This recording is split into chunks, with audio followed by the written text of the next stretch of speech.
Today's session is hosted by RCAP, RCAP. It's a nationwide network, stand for Rural Community Assistance Partnership.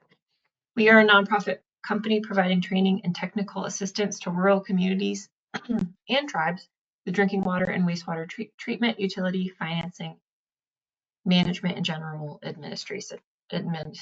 So the Northeast region is called RCAP Solutions. It's the top right-hand corner. The purple states. My name is Rebecca. I'm going to be your platform host today, so feel free to reach out through the chat box, or you can email me by responding to your email if you have any tech issues today. And I will pass it over to the first presenter. Okay, sharing my screen.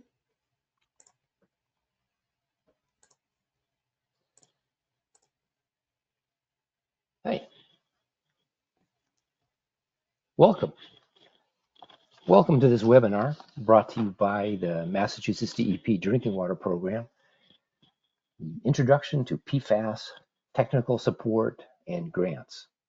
Big shout out to Rebecca Novak of RCAP Solutions for managing the webinar platform. And we have a number of people here who've been working on this. MassDEP folk, including Abigail Jacobs and others here, and people from the University of Massachusetts who support MassDEP for technical assistance providers, as we are, particularly for small systems. My name's Eric Liam, and I'll walk you through some of the technical aspects of PFAS, and then hand it over to Abigail Jacobs, who manages the ECSDC program, which is here to help small systems meet the federal requirements that are upon us now. All right, next slide, please. So in our outline, we go through a brief history of PFAS, as PFAS is the main emerging contaminant of concern in EPA's current drinking water contaminant candidate list, which is something that EPA from the start of the Safe Drinking Water Act was tasked with coming up periodically lists of things they might need to regulate should they need to, or some new problems emerge. So for us, PFAS is one of the principal problems that have emerged lately. So we'll go over a brief history of PFAS, the federal regulations now in place, the compliance schedule, EPA's compliance schedule, and what might be done to be compliant if your public water system has a PFAS issue. Next slide, please. All right. So PFAS, per and polyfluoroalkyl substances. And by the way, I feel that I deserve points just for being able to say that. Much has already been said about PFAS, and so I'll try and be brief about the history of PFAS. But going way back, it was in 1938 that a chemist from DuPont, as chemists do, found tetrafluoroethylene as a byproduct and began to be interested in it. It was later polymerized to form polytetrafluoroethylene, which is the basis of Teflon. So in organic chemistry, you can imagine, a carbon linked to another carbon by a single bond, and that's ethylene. And then that's perhaps the shortest chain. And then you can string these carbons on indefinitely to be long chain polyethylene, long chain PFAS substances, and it goes on from there. In 1955, Stanford University, not really looking at toxicity issues, but they just noted this PFAS, or rather some of the PFOS, one of the PFAS compounds, really sticks in the blood and fatty tissue remarkably well. Fast forward a few decades, and we start to getting, you can read the slide, but we start getting increasing awareness of PFAS is kind of a problem. Yeah, it does have a great deal of toxicity. And then we come to 2001, where due to this growing concern with the potential toxicity, we have a kind of a seminal study by Giese and Canna in Environmental Science and Technology, where, to make a long story short, PFAS is globally dispersed practically everywhere, already existing in most people's bodies to some degree. And so it's everywhere. And worse, more evidence starts to accumulate that it is also more harmful than originally thought. It has, and it's an endocrine disruptor. It's disrupting, for example, normal estrogen and androgen functions in the body. And so what we have here is a very difficult problem. Should note that on the last point, MassDEP was trying to get ahead of it and, forward thinking, recognizing there's a problem. By 2023, we had promulgated here in Massachusetts what you may be familiar with is the PFAS 6 standard. More about that later. So we're trying. We are faced with a difficult problem. Next slide, please. So April last year, EPA's regulation is final for drinking water. I'm only talking about drinking water now. And the EPA implementation schedule has three main stages. Where we are now, spanning the period 2024 to 2027, you could call the initial monitoring phase. Initially monitoring, and what we found since we've been initially monitoring for a few years now is that about 150 water systems in Massachusetts have PFAS exceeding the federal MCLs, and that's about 24% of the water systems, that is community and NTNC systems. So yeah, this is a problem. Next implementation phase is the more routine monitoring phase, where yes, you must monitor for the PFAS compounds spelled out in the EPA's list, and you must monitor for them at certain routines, and you have to report them. And if you don't report them, it can be a testing violation, which we're familiar with and don't like. Lastly, underlined there in red is April 26, 29, which is the date at which EPA can start fining you for not complying with the MCLs. So this is what we're trying to avoid. It's 2029 isn't very far away when you consider the time it takes to plan, design, and construct these type of projects, whether you're treating for PFAS or seeking a connection to a water system that doesn't have PFAS or something else. There's more than one way out of this problem, but I'll tend to focus on treatment. Next slide, please.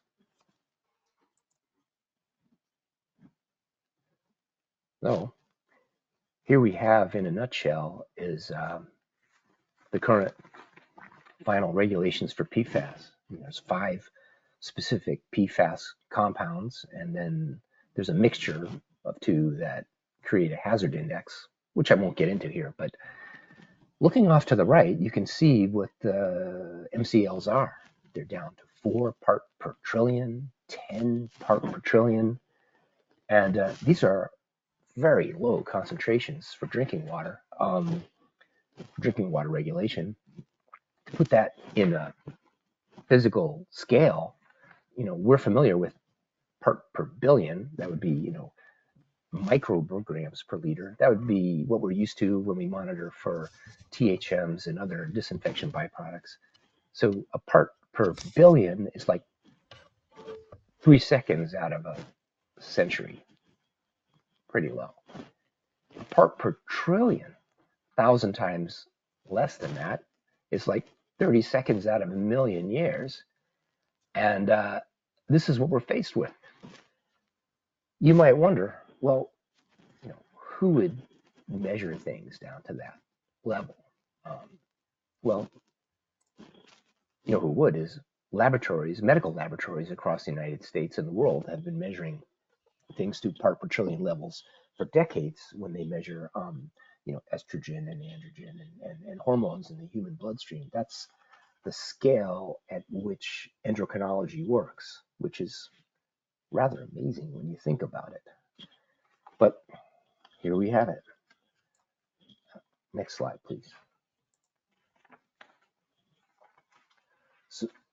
So supposing you have a PFAS problem and you can't connect to another water system.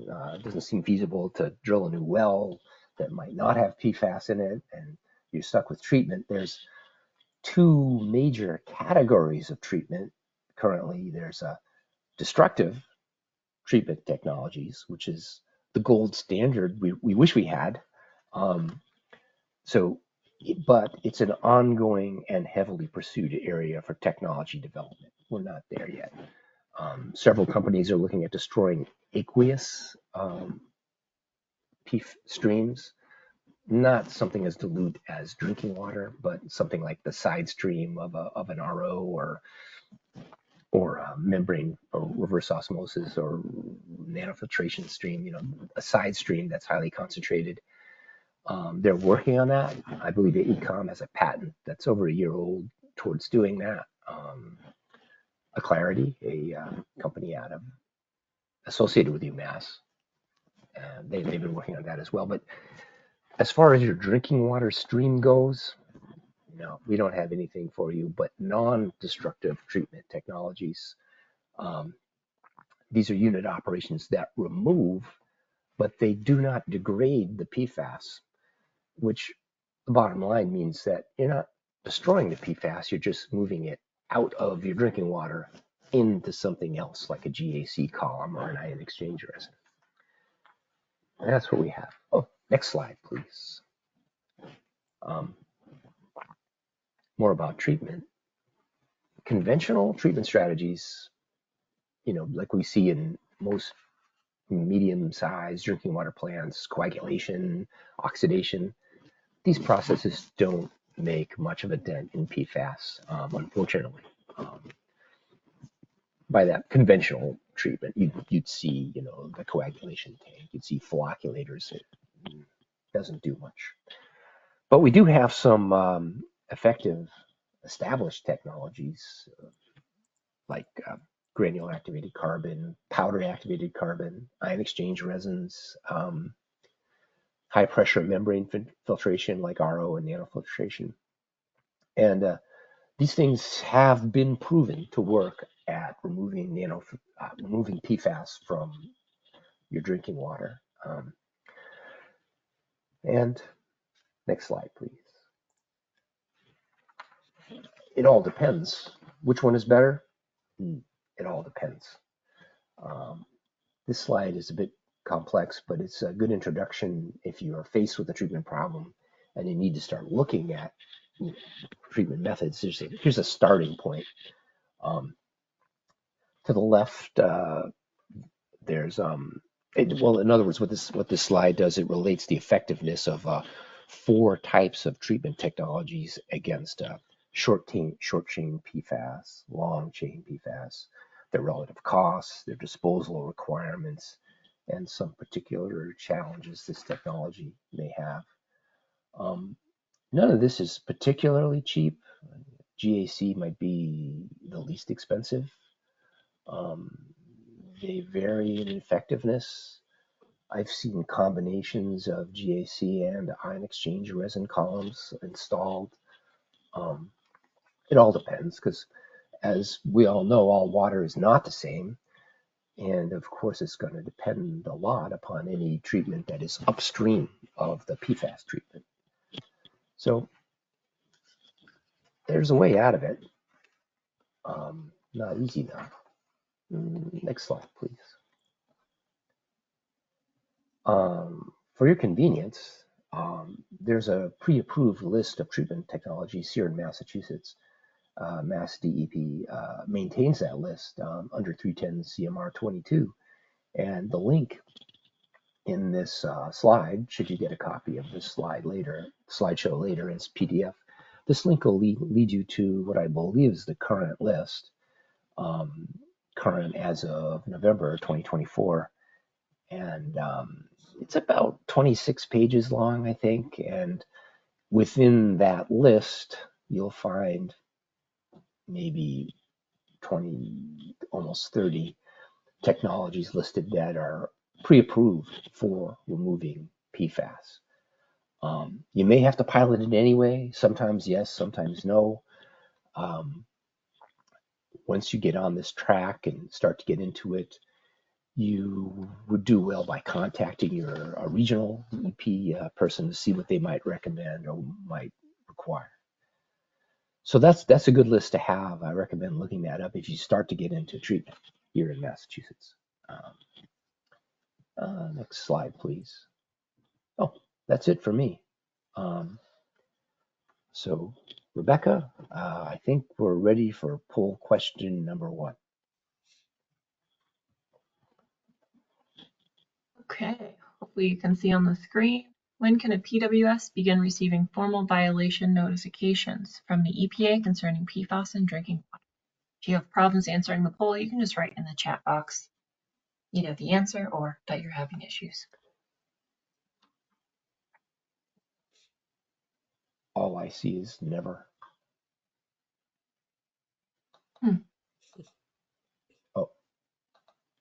Oh, when you scroll down on the button, you can see more. I was going to say, I think you probably can scroll. Yeah. Good thing. And if you can't see as a attendee the whole entire question or all the answers, there is a scroll or a zoom out button.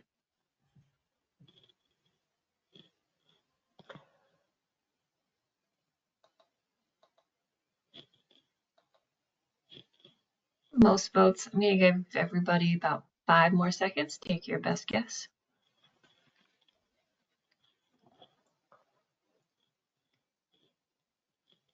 I think that's as good as we're getting. 88% of people said April 26, 2029. And Abby, or anyone, I don't know if you need me to read the other ones. 8% said never, 4% said last week. All right, so the majority are correct. That is the deadline we're looking at. So thank you, everyone. All right. All right, so my name is Abigail Jacobs. I am the ECSDC Grant Manager for MassDEP, and I want to talk a little bit more about ECSDC, which is Emerging Contaminants for Small and Disadvantaged Communities Grant.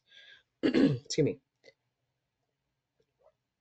So EPA announced ECSDC back in February 2023, and this is funding from EPA, from the federal government, the bill, and it provides states and territories with grants to public water systems in small and or disadvantaged communities to address emerging contaminants. And so that includes PFAS and manganese. PFAS is included in this grant, even though it's not exactly an emerging contaminant anymore. So Massachusetts was allotted $57,453,000 from EPA so far. And so that was through federal fiscal year 22 and 23 and 24 monies so far. We are hopeful that we will get additional federal fiscal year 25 and 26 money. Those will come in time, hopefully. So project funds are generally available for 6 years from EPA's issuance of the award. So the first grouping of money, the 22-23 money, is through 2029, and the 2024 money is through 2030. And when we hopefully get the rest of the funding, 2031, 2032. So they are expected to be available for at least 5 years, or 6 years. So as Eric was talking about, best to get going as soon as we can. All right, so a little bit more about emerging contaminants. So PFAS is generally the primary contaminant of concern for the ECSDC grant program. And as Eric alluded to earlier, there are quite a few others. There is 5 lists, I think almost 6 at this point, of drinking water contaminant candidate list put out by the EPA. So that also includes other things we've seen, such as manganese, perchlorate, 1,4-dioxane. So this can be found in the EPA's implementation manual, and it's linked in the MassDEP ECSTC webpage. So other contaminants or deficiencies may be addressed as a secondary purpose of the project as well. So even if your project is not all PFAS and you have other contaminants you are addressing, that can be part of the project, but it has to be a secondary purpose of the project. Okay, so getting into eligibility for the ECSTC grant. So first off, as I was saying in the last slide, was you need to be a Massachusetts public water system and have a project with the primary purpose of addressing an emerging contaminant or PFAS. So the public water system needs to be a publicly or a privately owned community system or a nonprofit TNC, so transient non-community system, or non-transient non-community system. So that's the regular eligibility. So it could also be, there's also a special eligibility section of this grant, not to be more confusing, of course, but it could be for a for-profit TNC or NTNC. And that generally is reflected to fund paying for connections to a community public water system. This is also where connecting private wells that have a contamination of PFAS or another emerging contaminant and connecting to a community PWS. Generally, the funds go to the community PWS for the work, especially with private wells. So the other eligibility is your system would need to be located in a disadvantaged community. That's defined by the Clean Water Trust. I'll get into that a little bit more in a minute. And or serve a small community, so less than 10,000 in population. And if it's small only, then lack capacity to incur debt sufficient to finance the project or activity. I know that's a mouthful. So essentially, those small systems that are not in disadvantaged community can still be eligible if the PWS can let's say it one more time, demonstrate that the PWS lacks the capacity to incur the debt necessary to fund the project. So it's a little extra paperwork, but this can be shown through your financial conditions, inadequate financial controls, other things such as not having high-speed internet, your operator not being on site daily, or you have very minimal staff for your small public water system.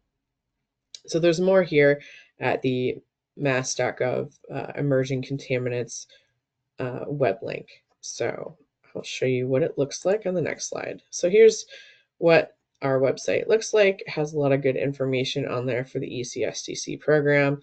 So information on qualifying, what we have so far for grant recipients, and contact information. Also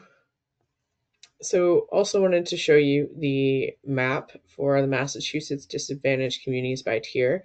And this is as defined by the Massachusetts Clean Water Trust. And you go to the website, you can see it kind of down below along the bottom of your screen here. And so this is determined by the community's adjusted per capita income relative to the state APCI. So you can see that there's different colors here. There's 3 tiers, and anything green is a disadvantaged community. So a darker green shade indicates a higher ranked tier, but for the purposes of the ECSTC grant program, all disadvantaged communities, regardless of tier, are eligible for the ECSTC grant. Always provided that the PWS has an eligible emerging contaminant project. So let's get into those eligible projects. So eligible projects. So this is from the ECSTC Needs Survey form and is based on the categories from EPA that's laid out from them.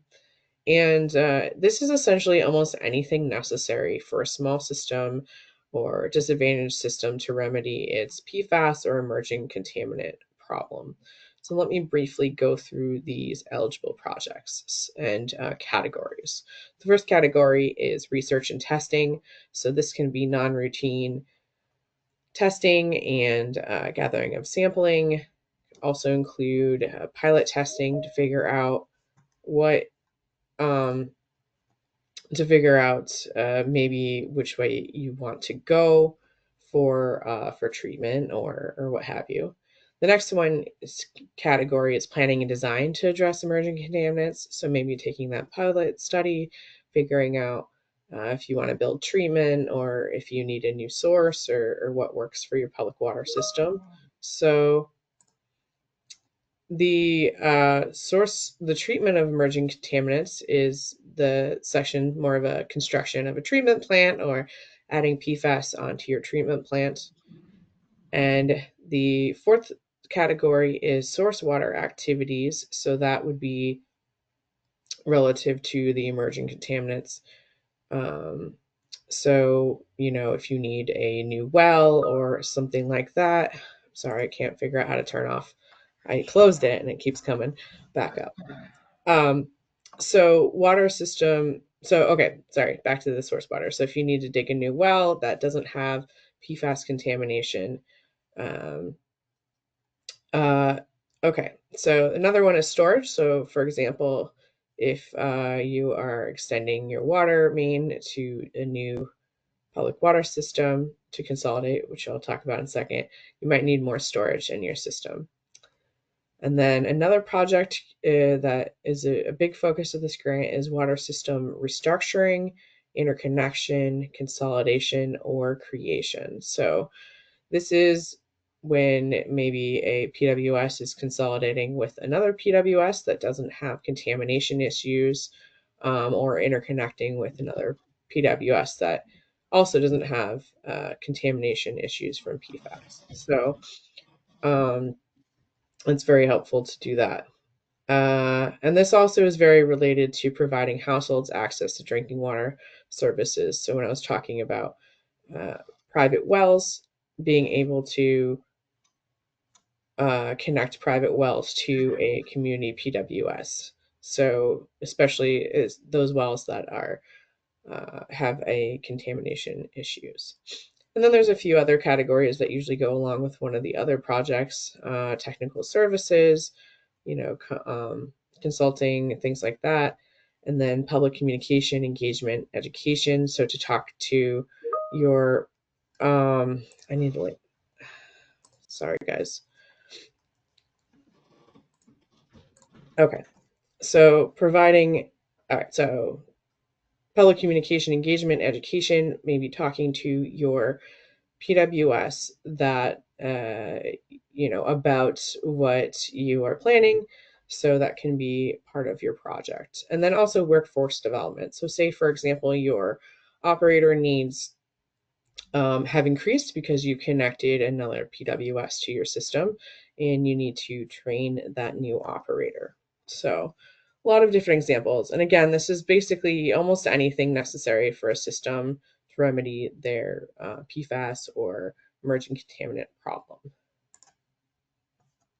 All right, so if you're interested in finding PFAS testing results, this is a quick way of checking if a PWS has PFAS exceedances, and this is all available in the Energy and Environmental Affairs data portal. You can also search by the specific contaminant and the federal regulation as well.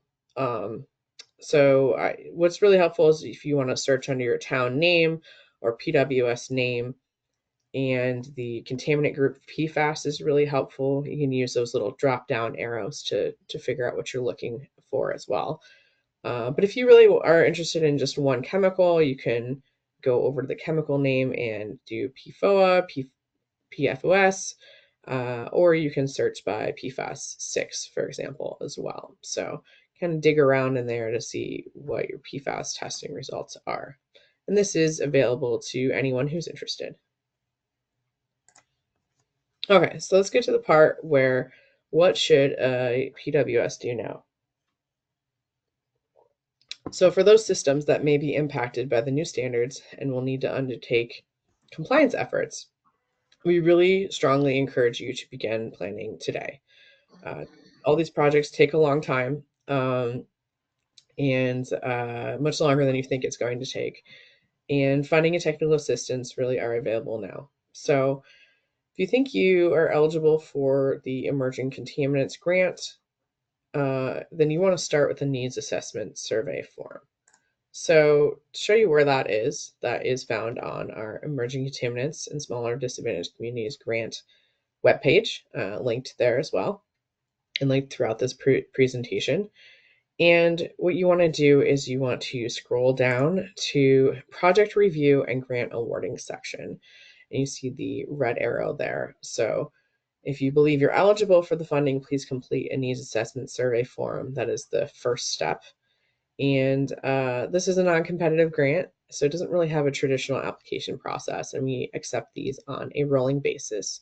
And yeah, so this is also available if you scroll all the way down on that web page under additional resources if you don't see it in this section. Then those get submitted to program.director-gwp@mass.gov.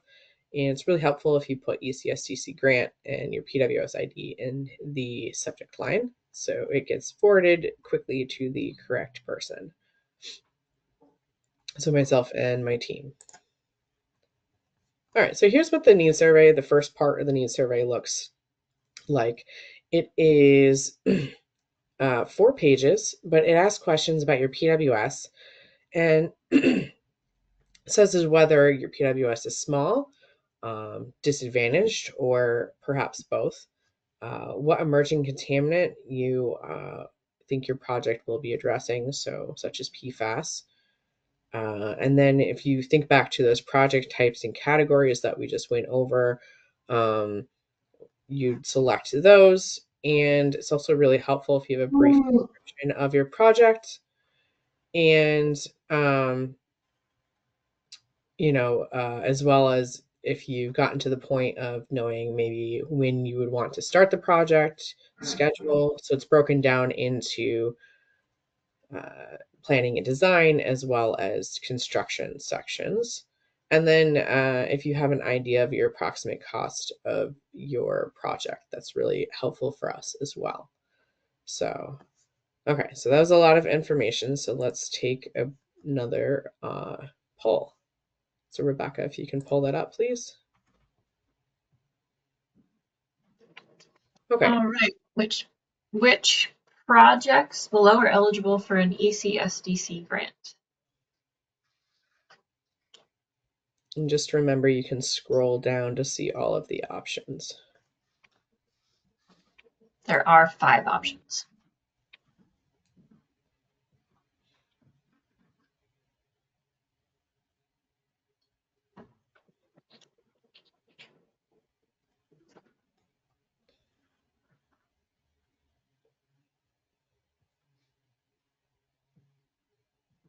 I think that's almost everyone. About 5 more seconds if you haven't submitted. I think we got everyone. Abby, I don't know if you can see that 90% chose all of the above. Okay, great. Yeah, so these are all great examples of projects that would be eligible for an ECSDC grant. Let me pull up my, okay, so can you see that now? Okay, we just have a couple more slides talking about technical assistance, and then we'll open up the floor for Q&A. So what is technical assistance? It can be as little or as much as you need to really move your project along, your emerging contaminant project along. So assistance is available through UMass Amherst and through MassDEP's drinking water program. So both the Boston and your local regional office as well. So just to give you some examples of what kind of technical assistance we are here to help you with. And this can include planning for and applying for grant and loan funding, completing required grant and loan paperwork and reporting, So can also help with planning for treatment construction projects to address contamination. This can include permitting, guiding you through the permitting process for that, and hiring contractors, working through contractors, or working with them as well. And then other assistants can be reviewing potential service connections, maybe identifying opportunities to connect a few small PWS together so that those with elevated level of PFAS or another emerging contaminant can be connected to a larger community system or a municipal PWS. Other assistance can include operator training, identification of treatment technologies, compliance calculations, and then the UMass Amherst has some, initial kind of testing services to help with, including a mobile testing lab as well. So, okay, so just a couple of more notes on technical assistance and information that's great for you to review if you have questions. So a lot of resources for systems can also be found on the MassDEP PWS capacity development page. So that's linked right there for you. And this includes a lot of information for operators, how to become an operator, how to, do your TCHs, all that kind of stuff, as well as determining capacity for your system. Important to look at your asset management plans, and then other funding sources. There's a whole list, and that includes the Drinking Water State Revolving Fund, SRF, especially for a lot of those larger projects.